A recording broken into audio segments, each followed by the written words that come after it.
What's up, y'all? It's Joe Budden. It's my favorite part of the holidays, Prize Picks, the best place to get real money action while watching your favorite sports. Join now because this holiday season, Prize Picks is giving millions in player rewards. Download the Prize Picks app today and use code TACKLE and get $50 instantly when you play $5. That's code TACKLE on Prize Picks to get $50 instantly when you play $5. Prize Picks, America's #1 daily fantasy sports app. Must be present in certain states. Visit prizepicks.com for restrictions and details. You're listening to the Reversing Climate Change podcast by the team at Nori, the carbon removal marketplace. This is a show about the innovators and entrepreneurs developing solutions to climate change. Hello and welcome to the Reversing Climate Change podcast with Nori. I'm Ross Kenyon. I'm one of the co-founders of Nori and the creative editor there. Today, Jada Dormaier, supply account manager, returns to the show. Number 2, right, Jada? Number 2. Well, thanks for having me. Yeah, I'm going to be regular soon. Yeah, we did that biochar show, which was super fun. And as I said, minorly traumatizing how many attempts it took, but you were so persistent in making it. So thanks for your help. Yeah. And then first time for you, Laura Satkowski, product manager for supply at Nori. Hey, Laura. Hey, thanks for having me. Yeah. Happy to have you. Always happy to have a new person on the podcast. I think the work that you do is super interesting. And you've been quite involved in working with Nori's partnership with Bushel. And we have Dane Braun here, VP of product at Bushel. Hey, Dane. Hey, everyone. I think this is my second podcast ever in my life. So, wow. What was the first one?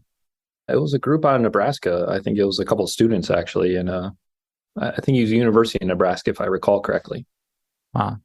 Did it go well? Did everyone was happy? Yeah. They haven't invited me back, so I don't know. They're busy people, Dane. Don't take it personally. Yeah. Yeah. Well, we want to talk about our work together, why Nori is working with Bushel and vice versa. Maybe a good place to start, though, Dane, is what exactly is Bushel? What do y'all do? Yeah. So Bushel is a software company focused in agriculture. We are building technology to digitize the infrastructure for grain in the US and North America, and ultimately the world is the plan. But the goal is digitize the grain flow throughout agriculture, be that digital infrastructure. There's amazing physical infrastructure in the US that's in use today through grain elevators. You think of the railways that we have, the road system. How can we digitize the data that's flowing between every party within the system is what we're focused on. And also digitizing the money movement between players in the system too. So money movement and data movement. Ultimately, we want to make those two move faster than they are today. Right now, the physical grain actually moves quicker. And so, we're focused on the data side of the money movement and really helping grain buyers and farmers throughout the supply chain, just helping them with understanding their business and working better together. Wait, how is it possible that something that is heavy and cumbersome to move moves faster than digital assets? How could that be possible? I think that's the question I asked too. The train, speaking of, the train's going by right now. I can see the grain moving. The grain, just flows. It seems to flow easier between entities. We made it so, in comparison, I've been to Brazil. I actually have some family there and spent some time there. And, the infrastructure is just way different than it is to the US. Things take days to move, the physical infrastructure even. And here we have, amazing, if you really think of it, like we've invested a lot in the physical infrastructure with our interstate system, our rail system. Like it just makes it easy to move the physical goods. But we haven't invested as much in the digital side. Data still takes a while. It's emailed back and forth. If you're lucky, maybe it's USPS mail service moving the data back and forth. Like that takes days, and that can take longer than the actual grain movement today. I think that's a great introduction to what Bushel is and the problems that you're thinking about. Where does Nori enter into this? Does it make more sense to start with Bushel's interest in Nori or Nori's interest in Bushel? Which side should go first to explain this to listeners best?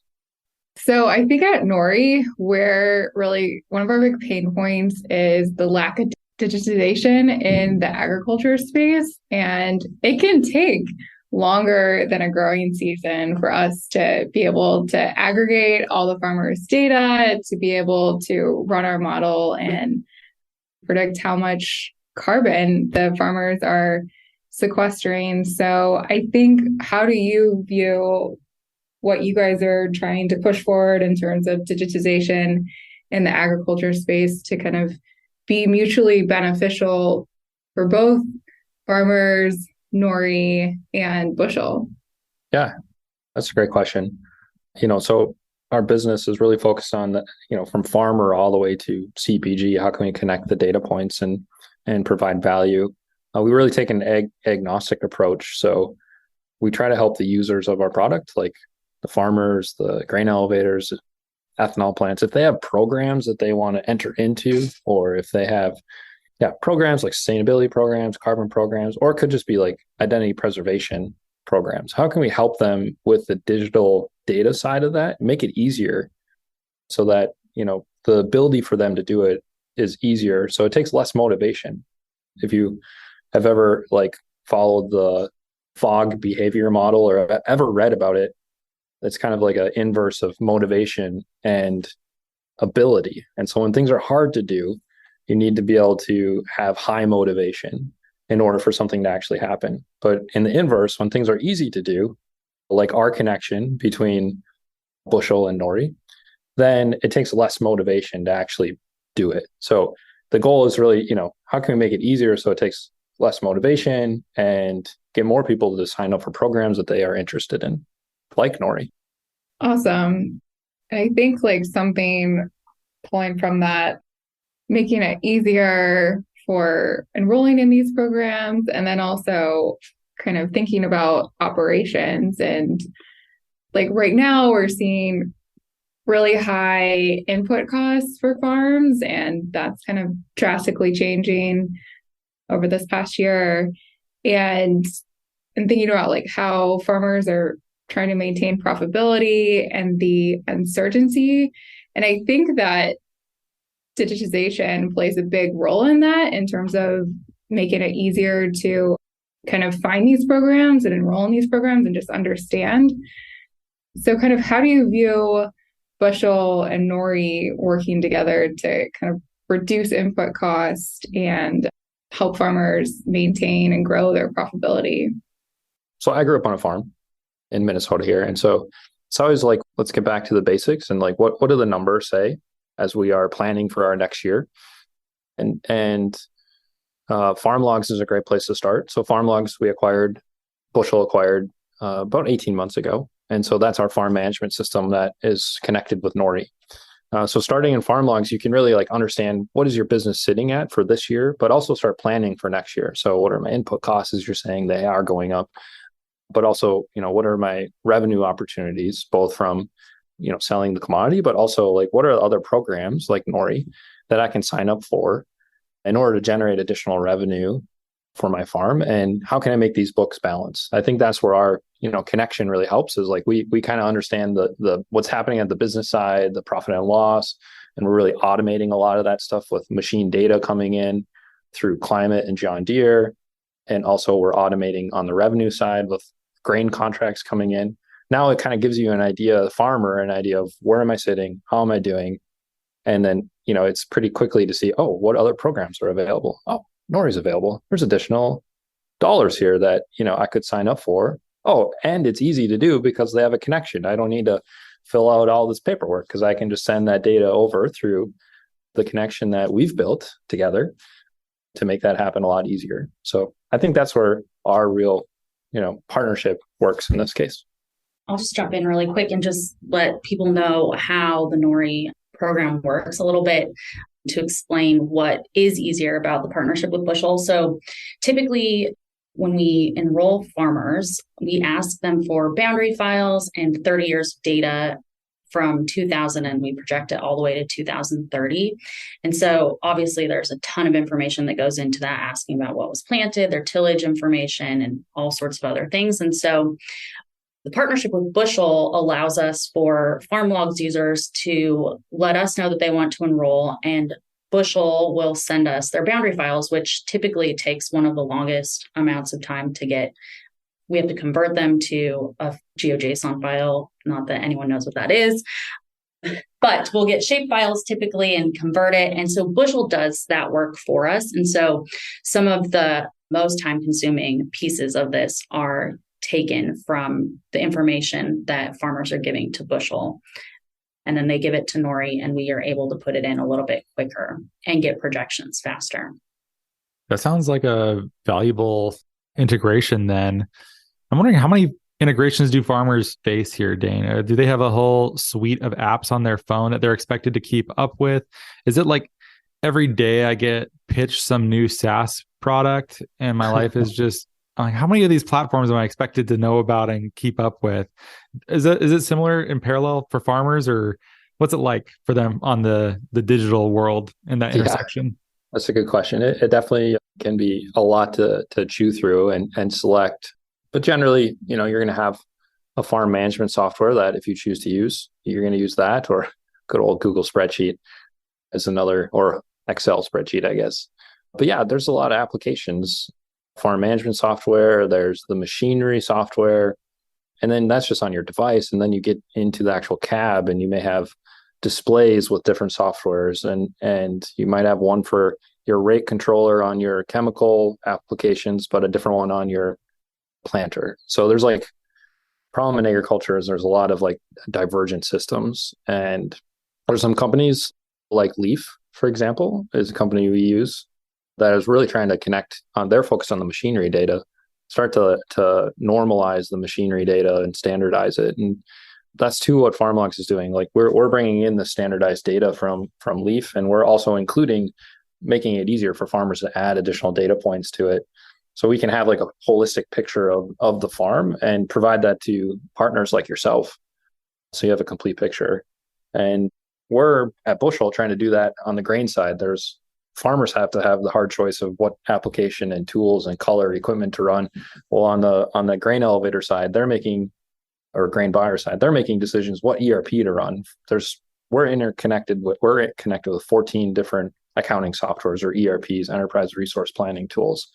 They are trying to make the choice, what should I use? And so there's kind of like all these like systems floating around, I feel like, that we're trying to connect, and same with others in the industry. And I think that's really key in agriculture. If we want to move the needle, we need to really like be able to standardize and connect these data points, both for like carbon programs, for identity preservation programs, and just normal standard operating procedures within agriculture. Yeah, I think it's so cool that you guys are working to aggregate the historical data and then also what people are doing now from so many different sources, because ultimately that's going to provide a decision-making tool for the farmer and have them be able to better gauge profitability and just give them better data as to like, is no-till right for this field, or should I experiment with cover crops instead? So I feel like there's so many use cases with that data organization and aggregation that you all are doing. Definitely. And with the data standardization comes the innovation. Like once you have this stuff standardized, it's hard to even imagine what is possible, because even just some ideas of like, okay, let's connect some of the, maybe in a mass balance style, like what applications happen to this grain that I can bundle together that then moves through the supply chain. And actually I can see it make it all the way to a General Mills, a Cargill, the end user. Like even at a mass balance scale, it gets interesting if you have the data available to do that. It's sort of amazing that data can even point you in that direction. Are you just able to draw from so much? Well, there's historical data that you have access to, but then also is it peer farmers in similar climates that you're able to judge their data from having implemented practices earlier than the farmer using the app trying to determine whether they should implement regenerative practices? Is that how you advise on something like that, or is it different? We probably don't get to that detail just yet, Ross.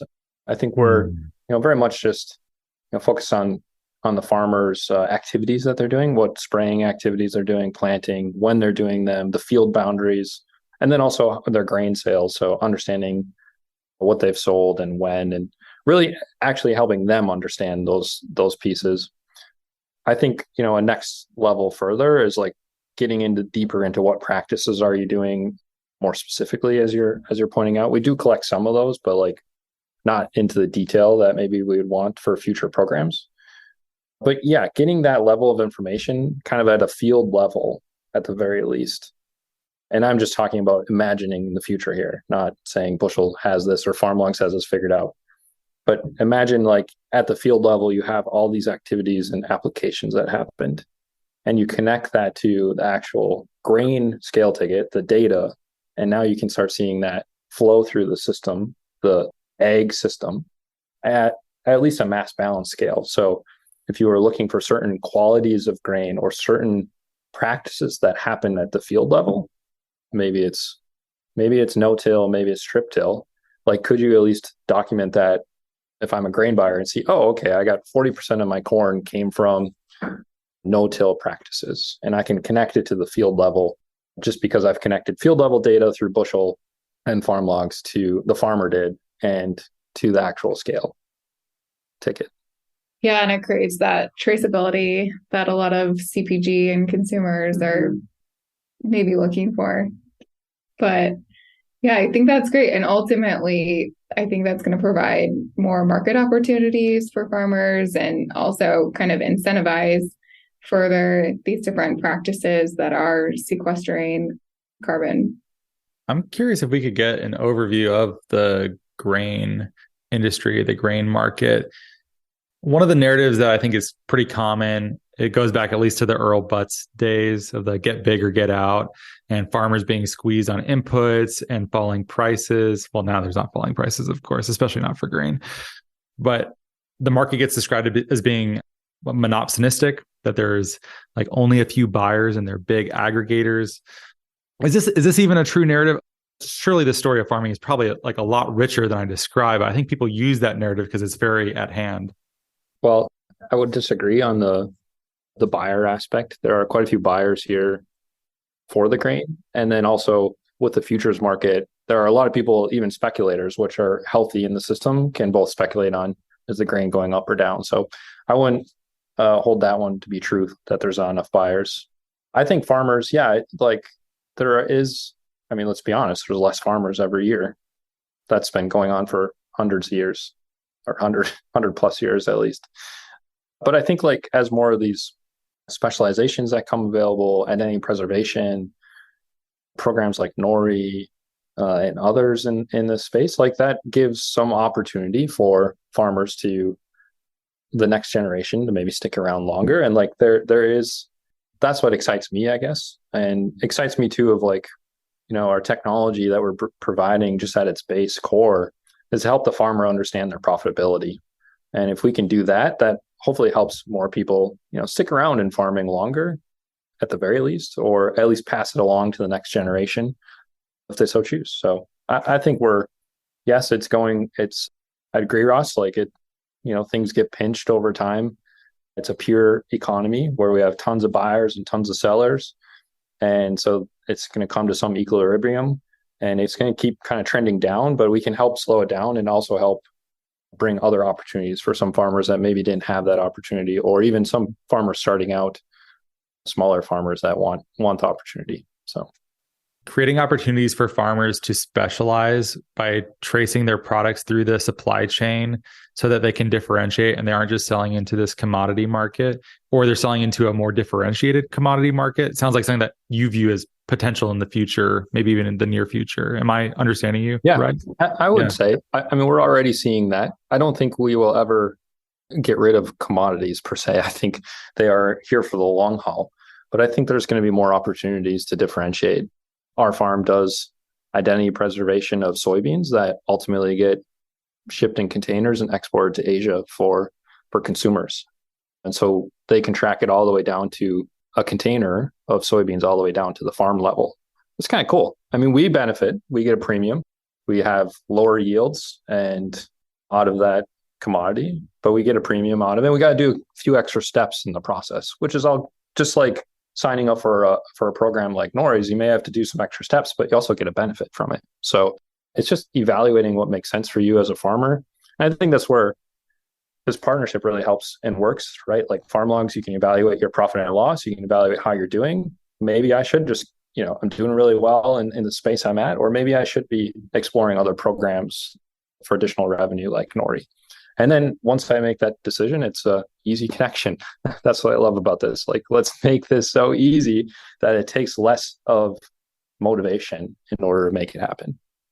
Yeah, exactly. And I think one of the things I really like about Bushel and Nori is that it supports both small and large farms. And I think you see very different decision-making patterns among the different sizes of farms. And often you're seeing those large farms with more capital, more flexibility in practice experimentation. So I think they're often the ones to adopt these conservation practices sooner and more aggressively than smaller farms.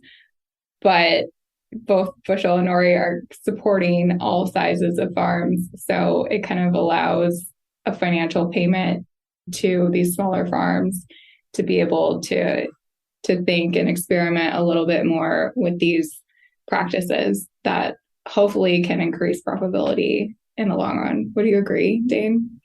Yeah, I agree. Like it makes sense for both large and small farm. I don't think we're picky. I think we're agnostic in your size, and maybe a large farmer will just try certain acres to sign up, or maybe they sign everything up.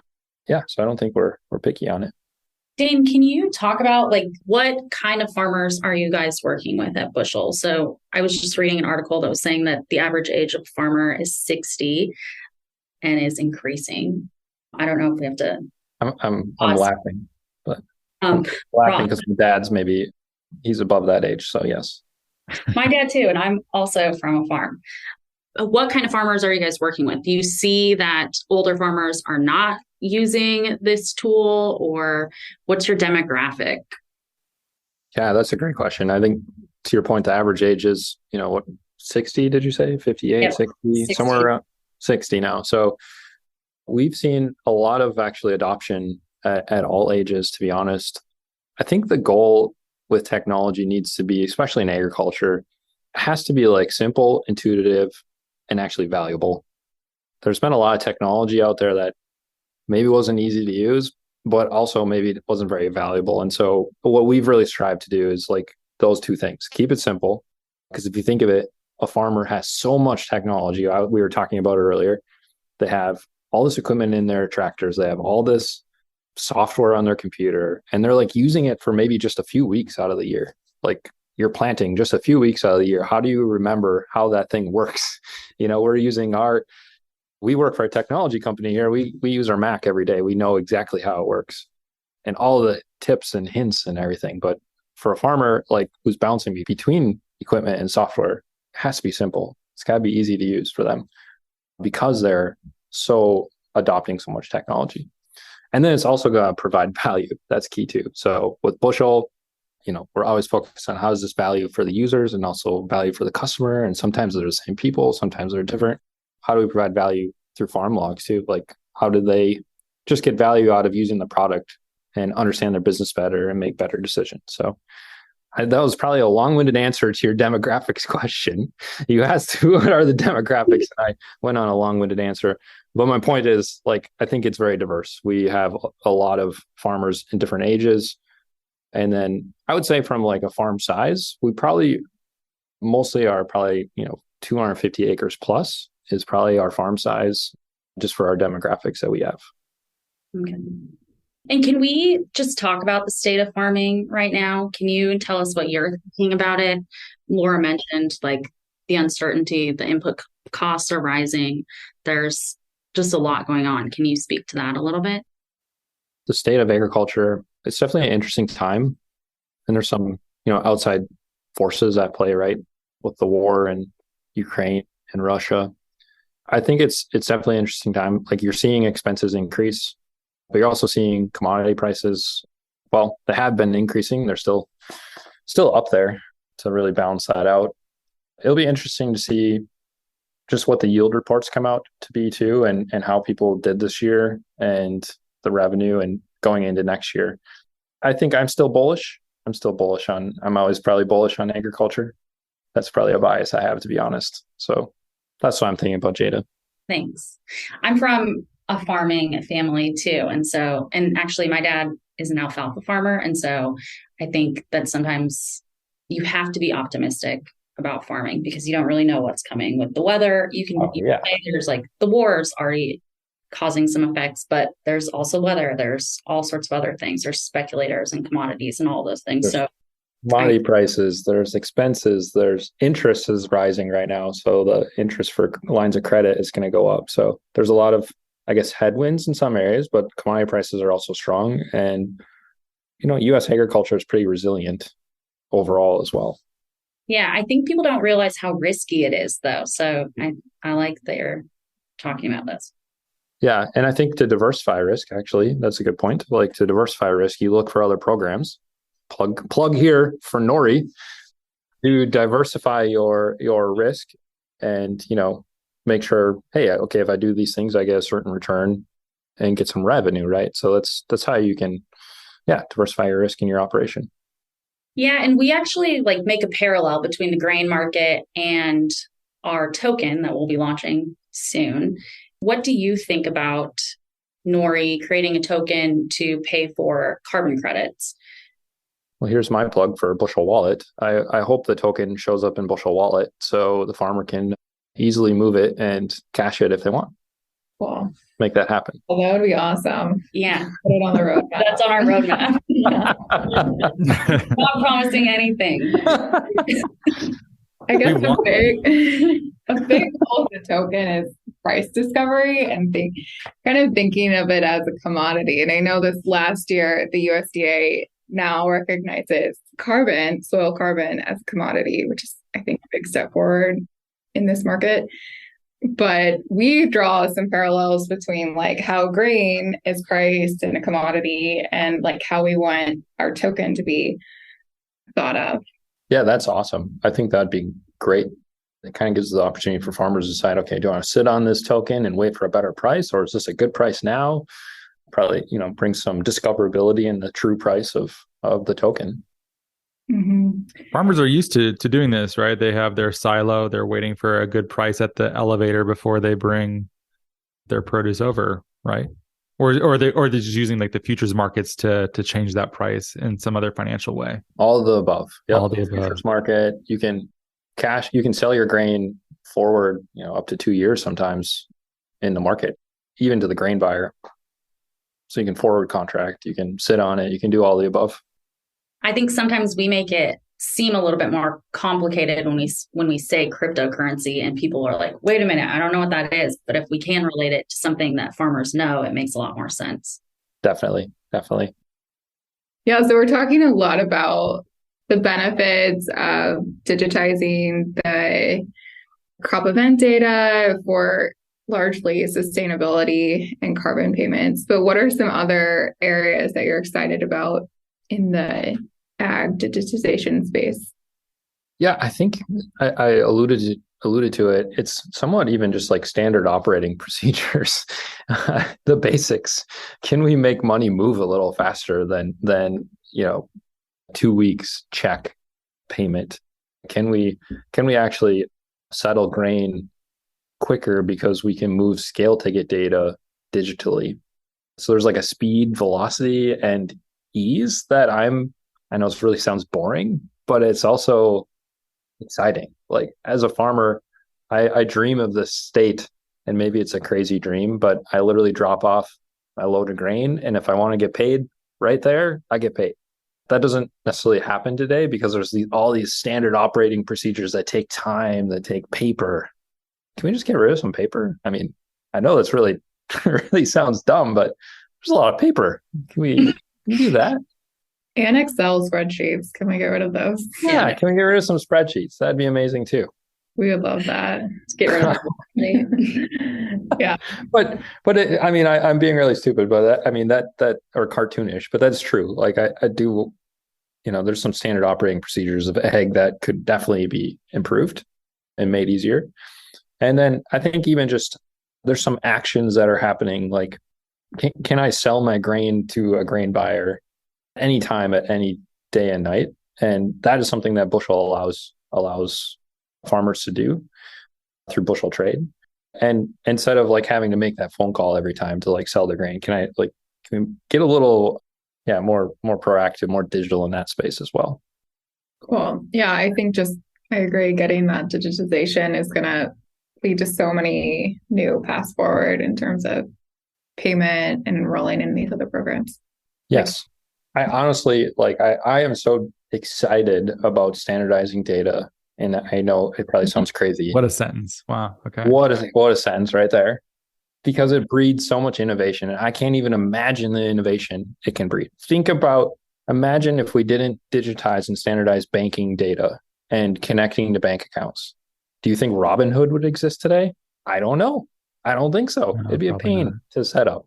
So I think that's where it gets exciting. Like, I don't even know the innovation in agriculture. You guys are innovating. You're on the forefront. You're building, a Nori carbon program, and you have the token. Like, you're on the bleeding edge of programs, which is awesome. And what other things could come available that aren't even maybe in this space, in the carbon and sustainability space? I don't even know that answer.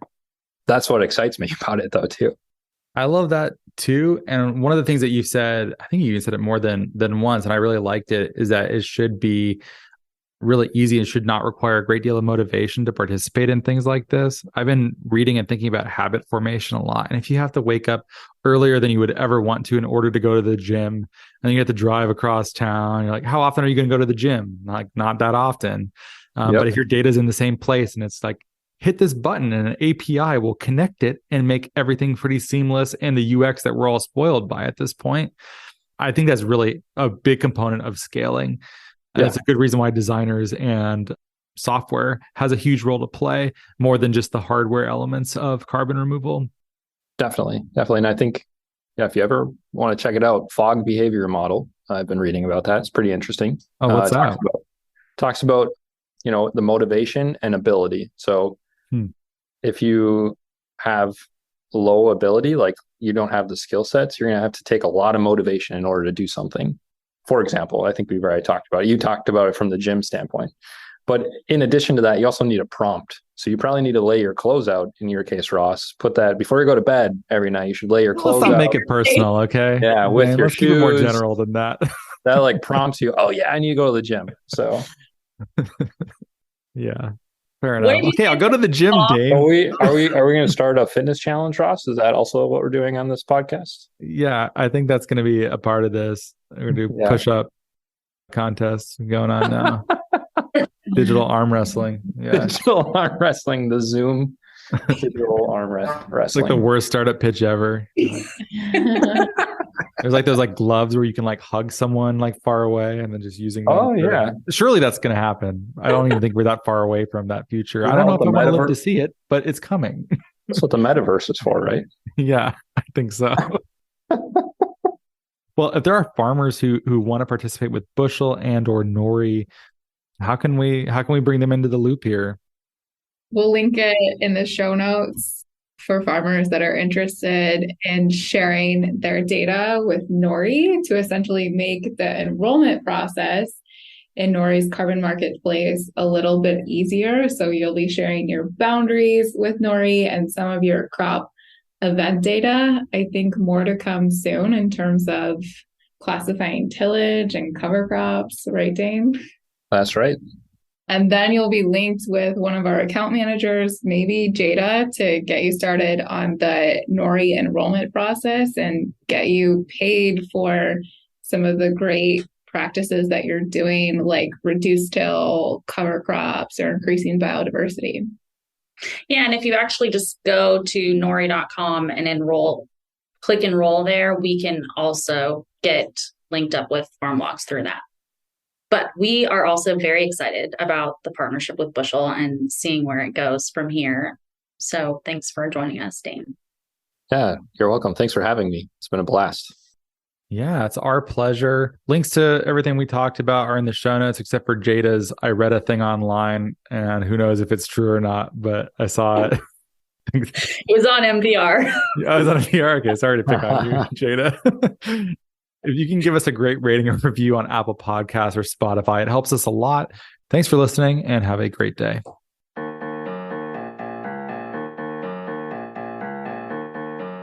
Thank you so much for listening. If you could please subscribe and give us a great rating and review on Apple Podcasts or a rating on Spotify, that'd be much appreciated. It helps us get our content out to more people. You can sign up for our newsletter at nori.com, follow us on social media, and we will catch you next time.